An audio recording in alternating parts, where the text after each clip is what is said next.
I'm Daniel, 39 years old, and I'm about to tell you something I've never said out loud. Not to my therapist, not to my family, not even to myself in the mirror at 3 in the morning when the shame keeps me awake. My wife Sarah, 36, had an affair with my business partner Marcus, 42, but that's just the beginning. The real story is how I lost everything and then took it all back. You want to know what betrayal sounds like? It sounds like your wife's laugh coming through the bedroom wall at 2 in the afternoon when she thinks you're at work. It sounds like footsteps on your hardwood floors that aren't yours. It sounds like silence when you ask who called while you were in the shower. I thought I had the perfect life. Sarah and I had been married for 12 years. We met in college, dated for 4 years, and built what I thought was an unshakable foundation. She was beautiful in that effortless way. Blonde hair, always perfectly messy, green eyes that lit up when she smiled. She made me feel like I was the only man in the world who mattered. Marcus and I started our consulting firm 8 years ago. We specialized in helping small businesses optimize their operations. He was the sales guy, all charm and handshakes. I was the numbers guy, the one who actually made the magic happen. We were a perfect team, or so I thought. He was my best man at my wedding. I was godfather to his daughter, Emma. The first red flag should have been obvious. Sarah started going to the gym more. Not unusual, except she'd never shown interest in fitness before. She bought new workout clothes, expensive ones, started talking about this amazing trainer who was helping her reach her goals. His name is Tony, she'd say, eyes bright with enthusiasm I hadn't seen in years. He really understands how to push me. I was happy for her, stupid, trusting, blind, but happy. She seemed more confident, more alive. She started dressing differently, wearing perfume I didn't recognize. When I complimented her, she'd smile and say she was just taking better care of herself. The second red flag was her phone.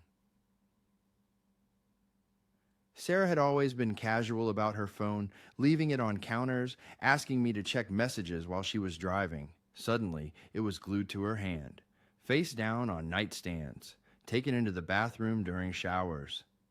Work stuff, she'd say when I asked about all the texting. Client emergencies. Sarah worked part-time as a marketing coordinator for a local nonprofit. What emergencies could possibly require constant texting at midnight? The third red flag was Marcus. He started acting strange around me, avoiding eye contact during meetings, cutting conversations short. We'd always grab beers after work on Fridays. Suddenly he was always busy. Family obligations, he'd say. But his wife Linda had taken Emma to visit her parents in Florida for the entire month. I started paying attention. Really paying attention. Sarah would disappear for hours, claiming she was shopping or meeting her sister. But when I'd call her sister Jenny to coordinate family dinner plans, Jenny would casually mention she hadn't seen Sarah in weeks. The night I found out, I wasn't even looking for evidence. I'd come home early from a client meeting that got canceled. I pulled into our driveway and saw Marcus's car parked 2 blocks away. His distinctive black BMW with the dent in the rear bumper from when he'd backed into a fire hydrant outside our office. I sat in my car for 20 minutes, hands shaking, trying to convince myself there was an innocent explanation. Maybe he was visiting our neighbor Tom. Maybe his car had broken down. Maybe I was losing my mind. I walked around to the back of our house and looked through the kitchen window. The living room was empty, but I could hear voices upstairs, laughter. Sarah's laugh, but different, intimate, happy in a way she hadn't sounded with me in months. I used my key and walked in quietly. The voices were coming from our bedroom,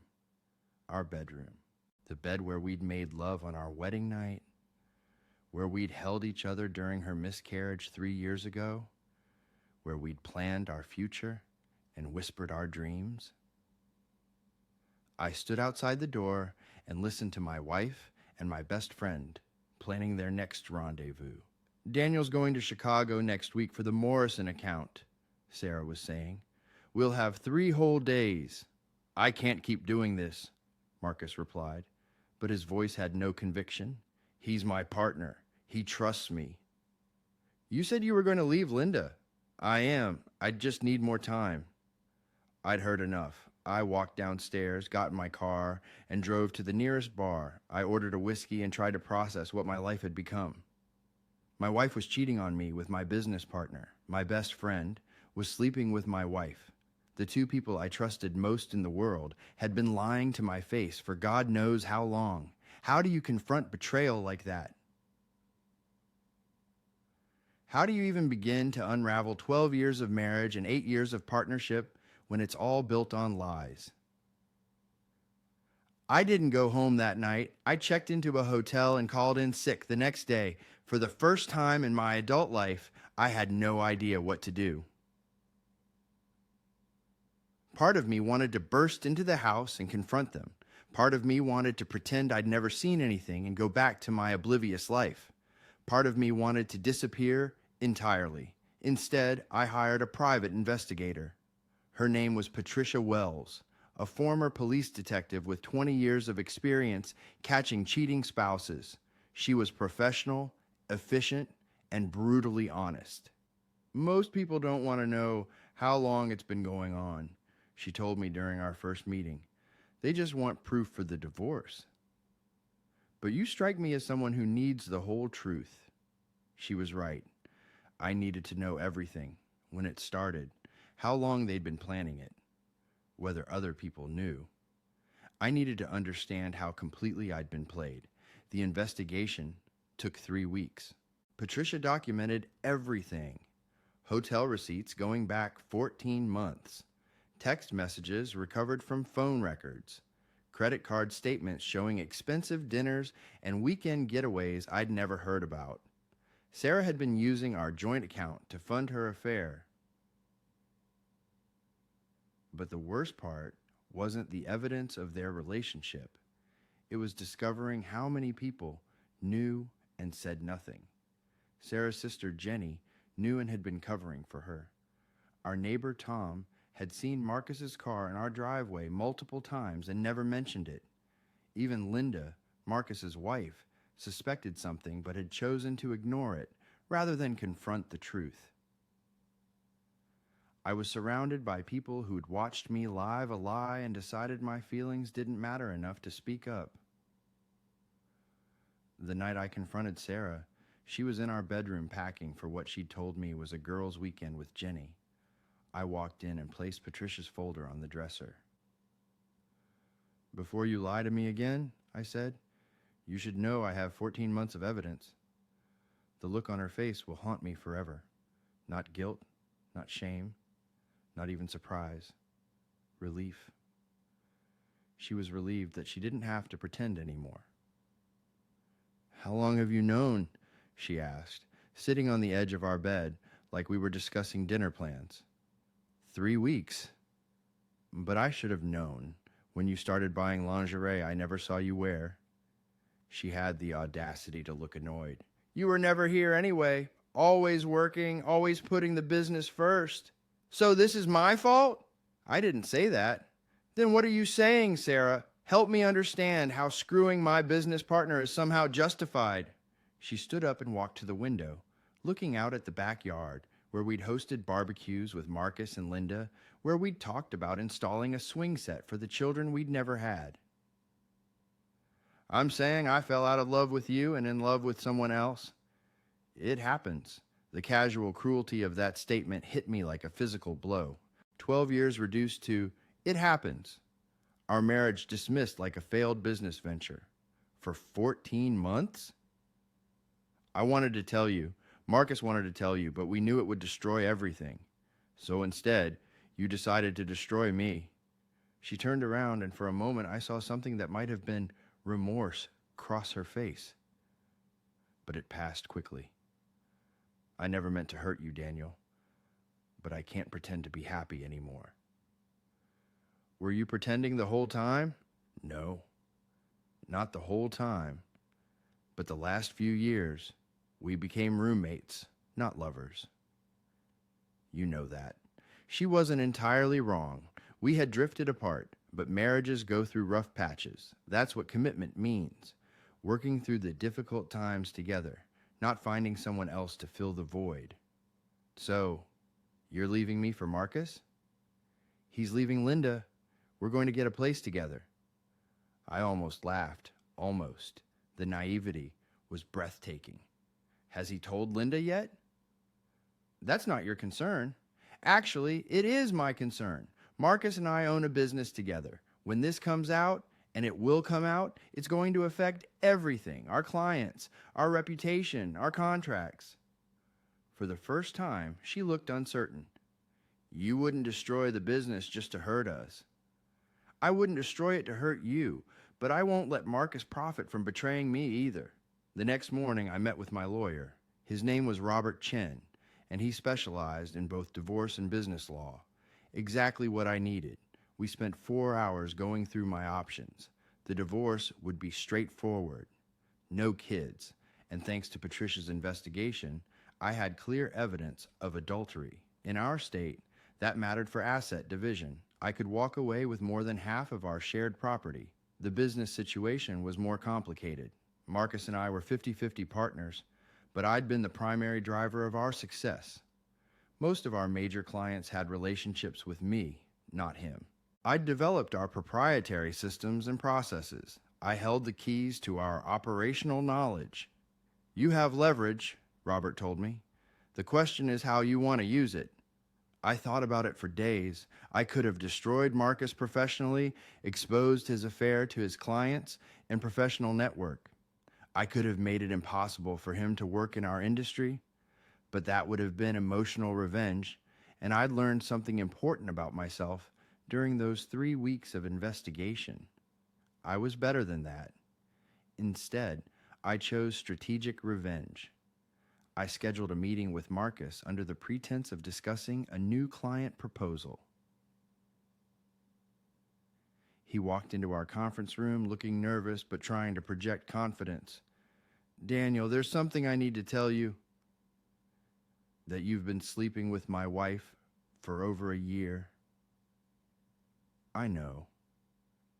The color drained from his face. He sat down heavily in the chair across from me, the same chair where we'd celebrated our biggest contracts, planned our expansion, dreamed about the future of our company. How long have you known? Long enough to make some decisions about our partnership. Look, I know this is complicated. It's not complicated at all. You betrayed me personally and professionally. You used our business relationship to get close to my wife. You violated every principle of trust and loyalty that partnerships are built on. He started to speak, but I held up my hand. I'm not interested in apologies or explanations. I'm interested in a solution that protects what I've built here. I slid a folder across the table. Inside was a buyout agreement my lawyer had prepared. You have 2 choices. You can sell me your 50% stake in the company for fair market value, or I can dissolve the partnership and start over without you. Either way, you're out. He opened the folder and scanned the documents, his face growing paler with each page. This valuation is too low. The company's worth more than this. The company I built is worth more than that. The company we built together is worth exactly what's in that folder. I have contracts with clients, relationships. Check page 4. There's a detailed analysis of which clients have primary relationships with you versus me. It's not a long list. He was quiet for a long time, staring at the papers. Finally, he looked up at me. What about Linda? What about Emma? That's not my problem. You should have thought about them before you decided to blow up your life. Have you told Sarah about this? Sarah's getting half of everything I own in the divorce. This business will be worth significantly more without you as a partner, so she'll benefit from your departure too.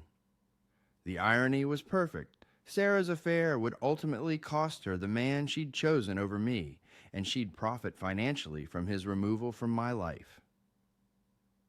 Marcus signed the papers that afternoon. The transition took 6 weeks. I bought out his client list, his office equipment, even his company car.